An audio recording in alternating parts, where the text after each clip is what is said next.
कल्पना कीजिए, आपके भीतर एक सर्पाकार ऊर्जा सुप्त अवस्था में बैठी है, शांत, गूढ़ और रहस्यमयी। यह शक्ति कोई साधारण ऊर्जा नहीं, बल्कि ब्रह्मांड की वही मूल चेतना है जिससे समस्त सृष्टि उत्पन्न हुई है।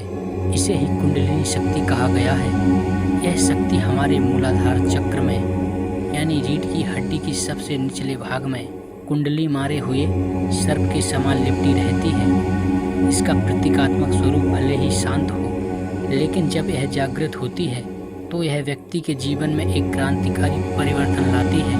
कुंडलिनी शक्ति को जागृत करना ऐसा है जैसे किसी अंधेरे कमरे में अचानक प्रकाश का दीपक जला देना।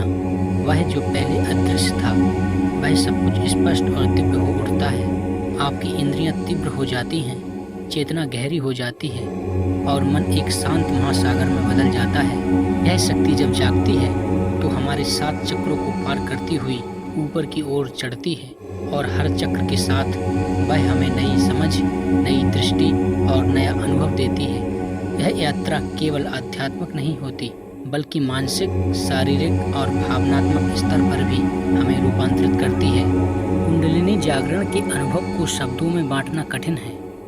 यह अनुभूति है, दर्शन है, प्रेम है, प्रकाश है। यह वह क्षण है जब साधक को अपनी वास्तविक पहचान का भान होता है। वह जानता है कि वह केवल शरीर नहीं, शुद्ध चेतना है। यह शक्ति आकर्षक इसलिए नहीं कि यह चमत्कार दिखाती है, बल्कि इसलिए कि यह आपके भीतर छिपे हुए परमात्मा के अंश को उजागर करती है। कुंडलिनी शक्ति वह सोई हुई देवी है जो जागते ही आपके जीवन को एक तपस्वी की तरह दिव्य और एक योगी की तरह तेजस्वी बना देती है। आइए कुंडलिनी शक्ति की गहराई में उतरते हैं। जब कुंडलिनी शक्ति जागृत होती है तो साधक के भीतर एक अलौकिक प्रकाश फूटता है। यह कोई बाहरी रोशनी नहीं, बल्कि अंतरतम की ज्वाला होती है जो अज्ञानता के अंधकार को जलाकर राख कर देती है। जैसे जैसे शक्ति मेरुदंड में स्थित 7 चक्रों को जागृत करती हुई ऊपर चढ़ती है, वैसे वैसे व्यक्ति की चेतना का स्तर भी ऊंचा होता जाता है।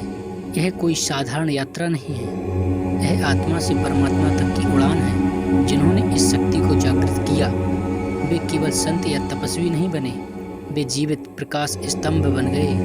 भगवान शिव, महायोगी पतंजलि, आदि शंकराचार्य, संत कबीर, योगानंद परमहंस, इन सब ने अपने भीतर की इस शक्ति को पहचाना और संसार को आलोकित किया। कुंडलिनी शक्ति एक आत्मिक क्रांति है।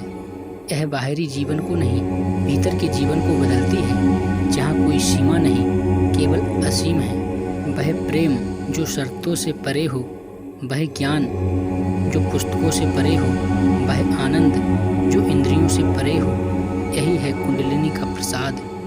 कुंडलिनी के बारे में एक चेतावनी भी आवश्यक है। यह शक्ति केवल आकर्षण या प्रयोग का विषय नहीं, यह एक गहन साधना है। अनुशासन, संयम और सच्चे गुरु के मार्गदर्शन की आवश्यकता है, वरना यह जागृति उल्टा प्रभाव भी डाल सकती है।